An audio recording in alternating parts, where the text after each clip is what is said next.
มันអាចវិលត្រឡប់ទៅរកអតីតកាលវិញបានឡើយដូច្នេះហើយមានតែគិតគូររស់នៅក្នុងបច្ចុប្បន្នកាលនេះឲ្យបានល្អនិងត្រឹមត្រូវឲ្យអស់ពីលទ្ធភាពរស់នៅជាមួយពេលវេលាដែលនៅសេសសល់ឲ្យបានល្អបំផុត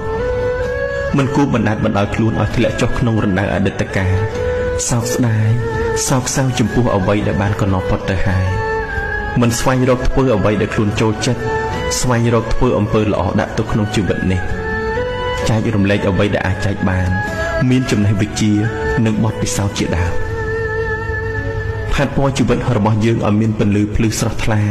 ស្រស់ស្រាយចូលញញឹមដាក់បញ្ហាតូចតាចរបស់ជីវិតបញ្ហាតូចតាចដែលធ្វើឲ្យយើងដឹងថា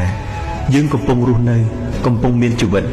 បញ្ហាតូចតាចដែលធ្វើឲ្យយើងស្គាល់រសជាតិជីវិតដែលជាលំអជីវិតដែលនៅសេសសល់គួររៀនលុបចោលពាក្យថាចាំពេលក្រោយ